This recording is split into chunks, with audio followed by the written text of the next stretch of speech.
അത്യുന്നതങ്ങളിൽ ദൈവത്തിന് മഹത്വം. ദൈവത്തിൻ്റെ നാമം മഹത്വപ്പെടട്ടെ. ദൈവത്തിൻ്റെ നാമം മാത്രം മഹത്വപ്പെടട്ടെ. പാപമോചനവും നിത്യജീവനും പ്രാപിക്കുവാൻ എന്തു ചെയ്യണം? പാപമോചനവും നിത്യജീവനും പ്രാപിപ്പാൻ എന്തു ചെയ്യണം? ആദിയിൽ പിതാവായ ദൈവം തൻ്റെ സ്വന്തം സാദൃശ്യത്തിലും സ്വരൂപത്തിലും മനുഷ്യനെ സൃഷ്ടിച്ചു. ഉൽപ്പത്തി പുസ്തകം 1-ാം അധ്യായം 26-27 വചനങ്ങൾ. അവനിൽ തൻ്റെ ആത്മാവിനെ പകർന്നു അവർക്ക് സർവ്വസുഖ സൗകര്യങ്ങളും നൽകി ഏദേൻ പർദീസായിൽ പാർപ്പിച്ചു. യഹോവയായ ദൈവം മനുഷ്യനെ കൂട്ടി കൊണ്ടുപോയി ഏദേൻ തോട്ടത്തിൽ വേല ചെയ്യുവാനും അതിനെ കാപ്പാനും അവിടെ ആക്കി. ഉൽപ്പത്തി പുസ്തകം 2-ാം അധ്യായം 15-ാം വാക്യം. പിതാവായ ദൈവം ഏദേനിൽ വന്ന മനുഷ്യനുമായി സഹവസിച്ച് അവർ വളരെ സന്തോഷമായി ഏദേനിൽ പാർത്തു, ദൈവിക കൂട്ടായ്മയിലും ദൈവിക സാന്നിധ്യത്തിലും. ഉൽപ്പത്തി പുസ്തകം 3-ാം അധ്യായം 8-ാം വാക്യം.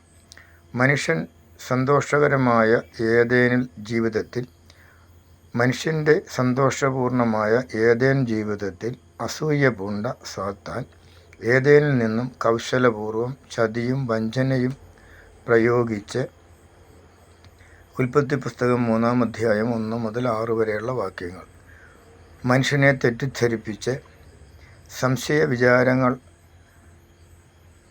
സത്യമാണെന്ന് വിശ്വസിപ്പിച്ച് ദൈവകൽപ്പന ലംഘിച്ചു. ദൈവം കൊടുത്ത കൽപ്പന മനുഷ്യനെ കൊണ്ട് ലംഘിപ്പിച്ചു. അവനെ കൊണ്ട് പാപം ചെയ്യിപ്പിച്ചു. അവരെ ആത്മീയ മരണത്തിന് ഏൽപ്പിച്ചു. പാപം ചെയ്ത മനുഷ്യൻ ദൈവവുമായുള്ള ബന്ധം വിച്ഛേദിക്കപ്പെടുകയും ആത്മീയ മരണം സംഭവിക്കുകയും ചെയ്തു. മാത്രമല്ല, ദൈവം അവനെ ഉടുപ്പിച്ചിരുന്ന തേജസ്സിൻ്റെ വസ്ത്രവും അവന് നഷ്ടമായി.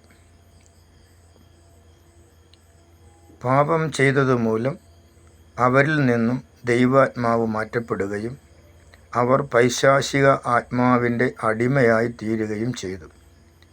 അതായത് സാത്താൻ്റെ അടിമത്വത്തിന് കീഴിൽ അവർ പ്രവേശിച്ചു. ഇതായിരുന്നു സാത്താൻ്റെ ഉദ്ദേശവും. ഇതുതന്നെയായിരുന്നു മനുഷ്യനെ ദൈവം തൻ്റെ സാദൃശ്യത്തിലും സ്വരൂപത്തിലും സൃഷ്ടിച്ചവനായ മനുഷ്യനെ തൻ്റെ അടിമയാക്കി തീർക്കുക എന്നുള്ളതായിരുന്നു. അതിൽ സാത്താൻ വിജയിച്ചു. ഉൽപ്പത്തി പുസ്തകം 3-23. മനുഷ്യനെ പിതാവായ ദൈവം ഏദേനിൽ നിന്നും പുറത്താക്കി ശപിക്കപ്പെട്ട ഭൂമിയിൽ പാർപ്പിച്ചു. ദൈവത്താൽ ആദാം ചെയ്ത പാപം നിമിത്തം ശപിക്കപ്പെട്ട ഭൂമിയിൽ ഏദേൻ തോട്ടത്തിൽ നിന്നും പുറത്താക്കി ഭൂമിയിൽ അവനെ പാർപ്പിച്ചു. ഉൽപ്പത്തി പുസ്തകം 3-ാം അധ്യായം 23-ാം വാക്യം. ഇങ്ങനെ ആദ്യ പിതാക്കളുടെ പാപം നിമിത്തം അവരുടെ സന്തതി പരമ്പരകളായ സകല മനുഷ്യരും പാപികളായി തീർന്നു. അതായത് ആദാമിൻ്റെ സന്തതികളായ സകല മനുഷ്യരും, അതായത് ആദാമിൻ്റെ DNA ആണ് ഇന്ന് വരെയും ജീവിച്ചിരിക്കുന്നതും ഇനി ജനിക്കാനുള്ളതുമായ സകല മനുഷ്യരിലും വ്യാപരിക്കുന്നത്. അതുകൊണ്ട് ഏക മനുഷ്യനാൽ പാപവും പാപത്താൽ മരണവും ലോകത്തിൽ കടന്നു. ഇങ്ങനെ എല്ലാവരും പാപം ചെയ്യുകയാൽ മരണം സകല മനുഷ്യരിലും പടർന്നിരിക്കുന്നു, അഥവാ വ്യാപിച്ചിരിക്കുന്നു. റോമർ 5-ാം അധ്യായം 12 മുതൽ 15 വരെയുള്ള തിരുവചനങ്ങൾ. അങ്ങനെ മനുഷ്യൻ പാപത്തിനും സാത്താനും അടിമകളായി തീർന്നു. പാപത്തിൻ്റെ ഫലമായി മനുഷ്യരിൽ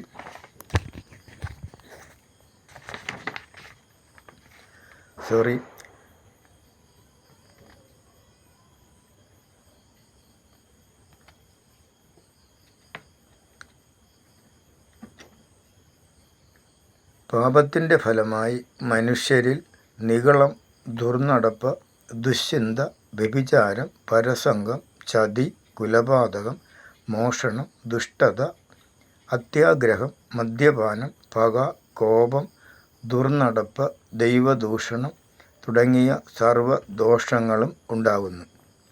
ഇങ്ങനെ പാപാത്മാവിനാൽ നയിക്കപ്പെടുന്ന സർവ്വ മനുഷ്യരും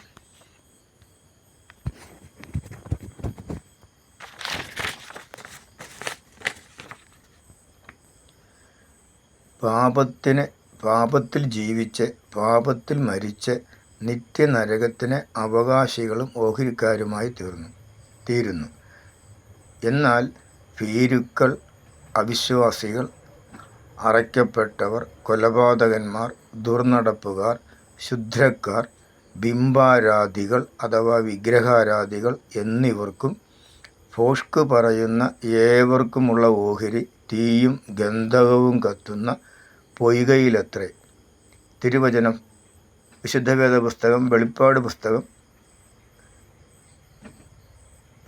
പുസ്തകത്തിലെ വെളിപ്പാട് അവസാനത്തെ ഗ്രന്ഥമായ വെളിപ്പാട് പുസ്തകം 21-ാം അധ്യായം 8-ാം വാക്യം. അത് രണ്ടാമത്തെ മരണം. അവർ ഒരു നാളും സ്വർഗരാജ്യത്തിൽ കടക്കുകയില്ല. മർക്കോസിൻ്റെ സുവിശേഷം 7-ാം അധ്യായം 22 മുതൽ 23 വരെയുള്ള വാക്യങ്ങൾ. 1 കൊരിന്ത്യർക്ക് എഴുതിയ 1-ാം ലേഖനം 6-ാം അധ്യായം 9-10 വാക്യങ്ങൾ. ദൈവം സ്വന്തം രൂപത്തിലും സാദൃശ്യത്തിലും സൃഷ്ടിച്ച തൻ്റെ മക്കളുടെ നാശത്തിൽ സഹതാപം തോന്നിയ പിതാവായ ദൈവം മാനവജാതിയെ പാപത്തിൽ നിന്നും മരണത്തിൽ നിന്നും വീണ്ടെടുക്കുവാൻ തൻ്റെ സ്വന്തം പുത്രനെ നൽകുവാൻ നിശ്ചയിച്ചു. തൻ്റെ ഏകജാതനായ പുത്രനിൽ വിശ്വസിക്കുന്ന ഏവനും നശിച്ചു പോകാതെ നിത്യജീവൻ പ്രാപിക്കേണ്ടതിന് ദൈവം ക്രിസ്തുവിനെ നൽകുവാൻ തക്കവണ്ണം ലോകത്തെ സ്നേഹിച്ചു. യോഹന്നാൻ്റെ സുവിശേഷം 3-ാം അധ്യായം 16-ാം വാക്യം.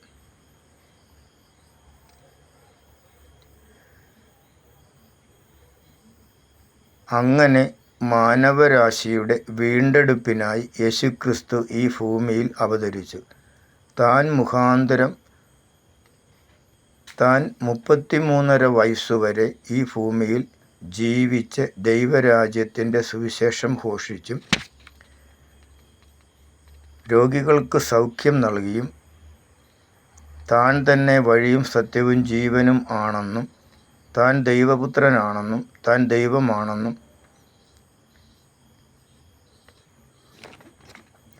താൻ ദൈവരാജ്യത്തിൽ നിന്ന് വന്നവനാണെന്നും നിത്യജീവന് താൻ തന്നെയാണ് നിത്യജീവൻ, പുനരുത്ഥാനവും ജീവനും താൻ തന്നെയാണെന്നും സാക്ഷീകരിച്ചുകൊണ്ട് സ്വർഗരാജ്യത്തിൻ്റെ സന്ദേശം, സദ്വാർത്ത ലോകത്തെ അറിയിച്ചു. ലൂക്കോസ് 4:18-19, മത്തായിയുടെ സുവിശേഷം 11-ാം അധ്യായം 3 മുതൽ 4 വരെയുള്ള വാക്യങ്ങൾ. യോഹന്നാൻ്റെ സുവിശേഷം 14-ാം അധ്യായം 6-ാം വാക്യം. തന്നിൽ വിശ്വസിക്കുന്നവർ മരിച്ചാലും ജീവിക്കും എന്ന് ലോകത്തിന് വെളിപ്പെടുത്തി. യോഹന്നാൻ്റെ സുവിശേഷം 11:25-ാം വാക്യം. തന്നിൽ വിശ്വസിക്കുന്നവർക്ക് ദൈവാത്മാവിൻ്റെ ഫലങ്ങളായ സ്നേഹം, സന്തോഷം, സമാധാനം, ദയ, ദീർഘക്ഷമ, പരോപകാരം, വിശ്വസ്തത, സൗമ്യത, ഇന്ദ്രിയജയം എന്നിവ നൽകി അവരെ അനുഗ്രഹിച്ചു. ഗലാത്യർക്ക് എഴുതിയ ലേഖനം 5-ാം അധ്യായം 22-23 തിരുവചനങ്ങൾ.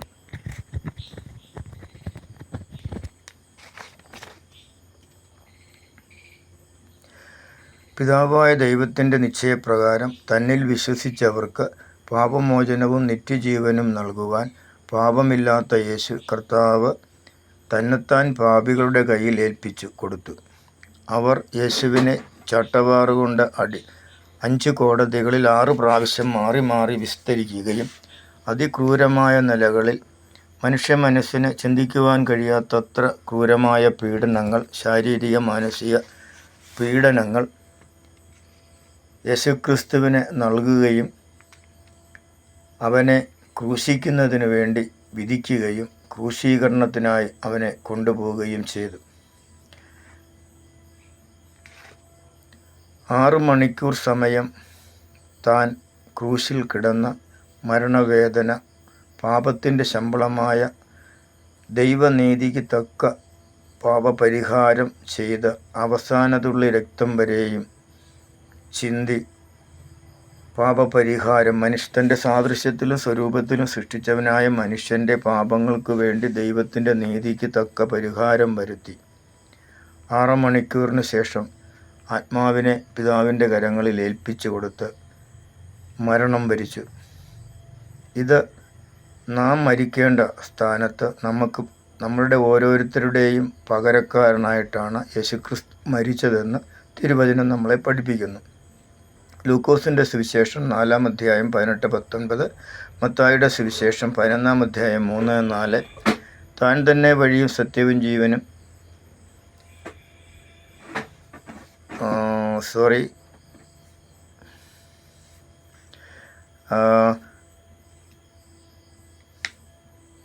അവസാനാകുകയും ചെയ്തു.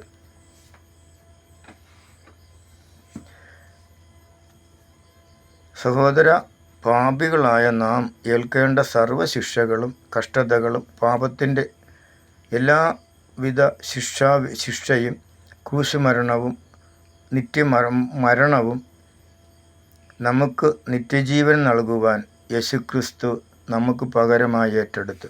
ക്രിസ്തുവോ നാം പാപികളായിരിക്കുമ്പോൾ തന്നെ നമുക്ക് വേണ്ടി മരിക്കുകയാൽ ദൈവം തനിക്ക് നമ്മോടുള്ള സ്നേഹത്തെ പ്രദർശിപ്പിക്കുന്നു. റോമർക്കെഴുതിയ ലേഖനം 5-ാം അധ്യായം 8-ാം വാക്യം. എന്നാൽ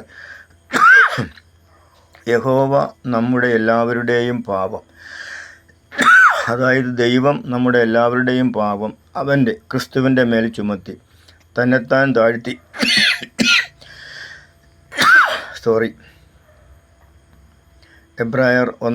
എബ്രായർക്കെഴുതിയ ലേഖനം 1-ാം അധ്യായം 3-ാം വാക്യം.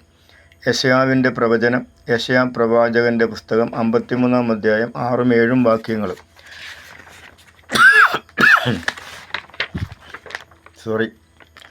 യോഹന്നാൻ്റെ സുവിശേഷം 19-ാം അധ്യായം 1 മുതൽ 19 വരെയുള്ള വാക്യങ്ങൾ. മത്തായിയുടെ സുവിശേഷം 27-ാം അധ്യായം 26 മുതൽ 31 വരെയുള്ള തിരുവചനങ്ങൾ. മരിച്ച് കല്ലറയിൽ അടക്കപ്പെട്ട കർത്താവ് 3-ാം നാൾ ഉയർത്തെഴുന്നേറ്റു. മത്തായി 28-ാം അധ്യായം, മത്തായിയുടെ സുവിശേഷം 28-ാം അധ്യായം 5 മുതൽ 6 വരെയുള്ള വാക്യങ്ങൾ. തന്നിൽ വിശ്വസിച്ച് രക്ഷിക്കപ്പെടുന്ന തൻ്റെ സന്നിധിയിൽ ചേർക്കുവാൻ, തന്നിൽ വിശ്വസിച്ച് രക്ഷിക്കപ്പെടുന്നവരെ തൻ്റെ സന്നിധിയിൽ ചേർക്കുവാൻ താൻ വീണ്ടും വരുമെന്ന് ഉറപ്പ് നൽകി യേശുക്രിസ്തു സ്വർഗത്തിലേക്ക് കയറിപ്പോയി. അപ്പസ്തോല പ്രവൃത്തി 1-ാം അധ്യായം വായിച്ചാൽ ഈ കാര്യങ്ങൾ വ്യക്തമായി ഒന്നുകൂടി മനസ്സിലാവും. ഞാൻ പോയി നിങ്ങൾക്ക് സ്ഥലം ഒരുക്കിയാൽ ഞാൻ ഇരിക്കുന്നിടത്ത് നിങ്ങളും ഇരിക്കേണ്ടതിന് പിന്നെയും വന്ന് നിങ്ങളെ എൻ്റെ അടുക്കൽ ചേർത്തുകൊള്ളും. യോഹന്നാൻ്റെ സുവിശേഷം 14-ാം അധ്യായം 3-ാം തിരുവചനം 1 മുതൽ 6 വരെയുള്ള തിരുവചനം കൂടി വായിച്ച് ഇതിൽ കൂടി ചേർത്ത് വായിക്കുക. അപ്പസ്തോല പ്രവൃത്തി, അപ്പസ്തോലന്മാർ എഴുതിയ അപ്പസ്തോല പ്രവൃത്തി 1-ാം അധ്യായം 11-ാം വാക്യം. ഇപ്പോൾ കർത്താവ് നമുക്ക് വേണ്ടി പിതാവായ ദൈവത്തോട് പക്ഷാപാതം ചെയ്തുകൊണ്ടിരിക്കുന്നു.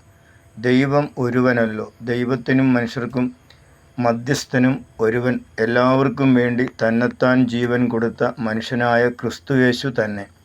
1 തിമോത്തിയോസിന് എഴുതിയ ലേഖനം, 1-ാം ലേഖനം 2-ാം അധ്യായം 5-6 വാക്യങ്ങൾ. അന്ത്യകാലത്തിൻ്റെയും തൻ്റെ മക്കളെ മധ്യാകാശത്തിൽ ചേർക്കപ്പെടുവാനുള്ള കാലത്തിൻ്റെയും 2-ാം വരവിൻ്റെയും സകല ലക്ഷണങ്ങളും ധാരാളമായി ഈ ഭൂമിയിൽ കാണുന്നതിനാൽ മത്തായി 24-ാം അധ്യായം 3 മുതൽ 14 വരെയുള്ള വാക്യങ്ങൾ. തെസ്സലോനിക്കെഴുതിയ ലേഖനം 1-ാം ലേഖനം 4-ാം അധ്യായം 16-17 വാക്യങ്ങൾ. പ്രിയ സഹോദര, താങ്കൾ ഇപ്പോൾ പ്രത്യാശയില്ലാത്തവനായി പാപത്തിലും നിരാശയിലും കഷ്ടതയിലും മരണത്തിലും സന്തോഷമില്ലാത്തവനായി ആണോ ജീവിക്കുന്നത്? താങ്കൾക്ക് ഒരു വിടുതലും പ്രത്യാശയും പാപമോചനവും നിത്യജീവനും പ്രാപിക്കേണ്ടയോ?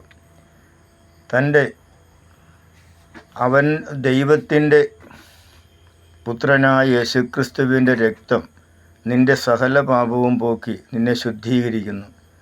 ലംഘനം മറച്ചു വയ്ക്കുന്നവന് ശുഭം വരികയില്ല, അത് ഏറ്റുപറഞ്ഞ് ഉപേക്ഷിക്കുന്നവന് കരുണ ലഭിക്കും. യോഹന്നാൻ എഴുതിയ 1-ാം ലേഖനം 1 മുതൽ 10 വരെയുള്ള വാക്യങ്ങൾ. യെശയ്യാവ് 1-ാം അധ്യായം 18-ാം വാക്യം. താൽക്കാലികമായിട്ടുള്ള ഈ ലോകവാസം കഴിഞ്ഞാൽ എന്നേക്കുമുള്ള കർത്താവിനോടുകൂടിയും കർത്താവിൻ്റെ വിശുദ്ധന്മാരോടുകൂടിയും ദൈവത്തോടുകൂടിയും ഒപ്പമുള്ള സ്വർഗീയ വാസം വാസവും നിത്യജീവനും പ്രാപിക്കേണ്ടയോ? ചിന്തിക്കുക. വിടുതലിനായി യേശു കർത്താവിനോട് പ്രാർത്ഥിക്കുക. താങ്കൾ രക്ഷ പ്രാപിക്കുവാൻ ആഗ്രഹിക്കുന്നുവെങ്കിൽ സർവ്വപാപങ്ങളെയും പാപസ്വഭാവങ്ങളെയും ഉപേക്ഷിച്ച് പൂർണ്ണ പാപബോധത്തോടും പശ്ചാത്താപത്തോടും അനുതാപത്തോടും ഏറ്റുപറച്ചിലോടും കൂടെ യേശുവിൻ്റെ പരിശുദ്ധ രക്തത്താൽ കഴുകൽ പ്രാപിച്ച് യോഹന്നാൻ എഴുതിയ 1-ാം ലേഖനം 1-ാം അധ്യായം 7-ാം വാക്യം. യെശയ്യാവിൻ്റെ പ്രവചനം 1-ാം അധ്യായം 18-ാം വാക്യം. വീണ്ടും ജനനം പ്രാപിച്ച് ദൈവീക കൃപകളും കൃപാവരങ്ങളും പ്രാപിച്ച് ദൈവമകനായി മകളായി ദൈവീക സന്തോഷത്താൽ വളരുക. കൊരിന്ത്യർക്കെഴുതിയ ലേഖനം 2-ാം അധ്യായം 2-ാം ലേഖനം 5-ാം അധ്യായം 7-ാം വാക്യം. യേശുവിനെ കർത്താവെന്ന് വായുകൊണ്ട് ഏറ്റുപറയുകയും ദൈവം അവനെ മരിച്ചവരുടെ ഇടയിൽ നിന്നും ഉയർത്തെഴുന്നേൽപ്പിച്ചുവെന്ന് ഹൃദയം കൊണ്ട് വിശ്വസിക്കുകയും ചെയ്താൽ നീ രക്ഷിക്കപ്പെടും. റോമർക്കെഴുതിയ ലേഖനം 10-ാം അധ്യായം 9-10 വാക്യങ്ങൾ. ഈ വചനപ്രകാരം രക്ഷിക്കപ്പെടുവാൻ പൂർണ്ണ വിശ്വാസത്തോടെ പശ്ചാത്താപത്തോടെ മാനസാന്തരത്തോടെ തീരുമാനപൂർവം ഈ പ്രാർത്ഥന ചൊല്ലുക. പിതാവായ ദൈവമേ, പാപിയായ എനിക്ക് പാപമോചനവും നിത്യജീവനും നൽകുവാൻ എൻ്റെ പാപങ്ങൾ വഹിച്ചുകൊണ്ട് എനിക്ക് പകരമായി അങ്ങയുടെ പുത്രനായ യേശുക്രിസ്തു പീഡകൾ സഹിച്ച് കാൽവരിയിൽ മരിച്ച് അടക്കപ്പെട്ടു ഉയർത്തെഴുന്നേറ്റു എന്നും ഇന്നും ജീവിക്കുന്നുവെന്നും ഞാൻ വിശ്വസിക്കുന്നു. യേശുക്രിസ്തു കാൽവരിയിൽ ചൊരിഞ്ഞ പരിശുദ്ധ രക്തത്താൽ എൻ്റെ സർവ്വപാപങ്ങളും കഴുകി എന്നെ ശുദ്ധീകരിക്കണമേ. കർത്താവായ യേശുവേ, അങ്ങയെ എൻ്റെ കർത്താവും രക്ഷിതാവുമായി ഞാൻ പൂർണ്ണമായി വിശ്വസിച്ച് ഏറ്റുപറയുന്നു. അങ്ങയുടെ പരിശുദ്ധാത്മാവിനാൽ എന്നെ ദൈവരാജ്യത്തിനായി മുദ്രയിടണമേ. എൻ്റെ പേര് അങ്ങയുടെ ജീവപുസ്തകത്തിൽ എഴുതണമേ. എന്നെ അനുഗ്രഹിക്കണമേ. പിതാവായ ദൈവമേ, അങ്ങയുടെ പുത്രനും എൻ്റെ രക്ഷിതാവും കർത്താവുമായ യേശുക്രിസ്തുവിൻ്റെ നാമത്തിൽ പ്രാർത്ഥിക്കുന്നു. ആമേൻ. ന്യായവിധി എന്നതോ ദൈവത്തിൻ്റെ ഏകജാതനായ പുത്രൻ്റെ ക്രിസ്തുവിൻ്റെ നാമത്തിൽ വിശ്വസിക്കായികയാൽ ന്യായവിധി വന്നു കഴിഞ്ഞു. ന്യായവിധി എന്നതോ വെളിച്ചം ലോകത്തിലേക്ക് വന്നിട്ടും മനുഷ്യരുടെ പ്രവൃത്തി ദോഷമുള്ളതാകയാൽ അവർ വെളിച്ചത്തേക്കാൾ ഇരുളിനെ, പാപത്തെ, പാപം നിറഞ്ഞ ലോകജീവിതത്തെ സ്നേഹിച്ചത് തന്നെ. യോഹന്നാൻ എഴുതിയ സുവിശേഷം 3-ാം അധ്യായം 17-ാം വാക്യം. ആകയാൽ അവർ വെളിച്ചത്തേക്കാൾ ഇരുളിനെ, പാപത്തെ, പാപം നിറഞ്ഞ ജീവിതത്തെ, ലോകത്തെ സ്നേഹിച്ചത് തന്നെ. വെളിപ്പാട് പുസ്തകം 20-ാം അധ്യായം 15-ാം വാക്യം. എബ്രായ ലേഖനം 9-ാം അധ്യായം 27-ാം തിരുവചനം. സ്നേഹിത, താങ്കൾ പൂർണ്ണമായി വിശ്വസിച്ച് പശ്ചാത്താപത്തോട് പാപങ്ങൾ ഏറ്റുപറഞ്ഞാണ് പ്രാർത്ഥിച്ചതെങ്കിൽ താങ്കളുടെ സർവ്വപാപങ്ങളും ക്ഷമിക്കപ്പെട്ട് വീണ്ടും ജനനം പ്രാപിച്ച് ദൈവമകനായി സ്വർഗരാജ്യത്തിന് അവകാശിയും ഓഹരിക്കാരനുമായി തീർന്നിരിക്കുന്നു. അവനെ, ക്രിസ്തുവിനെ കൈക്കൊണ്ട് അവൻ്റെ നാമത്തിൽ വിശ്വസിക്കുന്ന ഏവർക്കും ദൈവമക്കളാകുവാൻ ദൈവം അധികാരം നൽകിയിരിക്കുന്നു. ഈ വചനപ്രകാരം താങ്കൾ ദൈവത്തിൻ്റെ മകനും മകളും ആയി തീർന്നിരിക്കുന്നു. യോഹന്നാൻ്റെ സുവിശേഷം 1-ാം അധ്യായം 12-13 തിരുവചനങ്ങൾ. ക്രിസ്തുവും ക്രിസ്തുവിൻ്റെ വചനവുമാണ് വെളിച്ചം. യോഹന്നാൻ്റെ സുവിശേഷം 1-ാം അധ്യായം 4 മുതൽ 10 വരെയുള്ള വാക്യങ്ങൾ. മേലിൽ പാപം ചെയ്യാതെ ദൈവവചനം വായിച്ച് പ്രാർത്ഥിച്ച് ആത്മീയ കൂട്ടായ്മയിൽ വളരുക. അപ്പസ്തോലപ്രവൃത്തി 2-ാം അധ്യായം 46 മുതൽ 47 വരെയുള്ള തിരുവചനങ്ങൾ. ദൈവമായ കർത്താവ് താങ്കളെയും കുടുംബത്തെയും അനുഗ്രഹിക്കട്ടെ. രക്ഷിക്കപ്പെടുന്ന എല്ലാവർ രക്ഷിക്കപ്പെടാൻ രക്ഷാവചനം ഈ പ്രതിജ്ഞ ചൊല്ലി, ഈ പ്രാർത്ഥന ചൊല്ലി രക്ഷിക്കപ്പെടുന്ന എല്ലാവർക്കും പിതാവായ ദൈവത്തിൻ്റെ സ്നേഹവും പുത്രനായ ദൈവത്തിൻ്റെ കൃപയും പരിശുദ്ധാത്മാവായ ദൈവത്തിൻ്റെ കൂട്ടായ്മയും സകല ബുദ്ധിയെയും കവിയുന്ന ദൈവിക സമാധാനവും നിങ്ങളുടെ മരണം വരെ അല്ലെങ്കിൽ കർത്താവായ യേശുക്രിസ്തുവിൻ്റെ വരവ് വരെയും വസിക്കുവാൻ ഇടയായി തീരുമാറാകട്ടെ. നിത്യജീവന് അർഹരായി തീർന്ന നിങ്ങൾക്കെല്ലാവർക്കും ആശംസകൾ നേരുന്നു. ദൈവമായ കർത്താവ് നിങ്ങളെല്ലാവരെയും അനുഗ്രഹിക്കട്ടെ. പരിശുദ്ധാത്മാവ് നിത്യതയ്ക്കായി നിങ്ങളെ ഒരുക്കട്ടെ. സകല നന്മകളും നേരുന്നു. തിരുനാമത്തിന് മഹത്വം, അത്യുന്നതങ്ങളിൽ ദൈവത്തിന് മഹത്വം. ആമേൻ, ആമേൻ, ആമേൻ. കർത്താവായ യേശുവേ, വേഗം വരണമേ. മാറാനാഥ, മാറാനാഥ, മാറാനാഥ. ആമേൻ. കർത്താവ്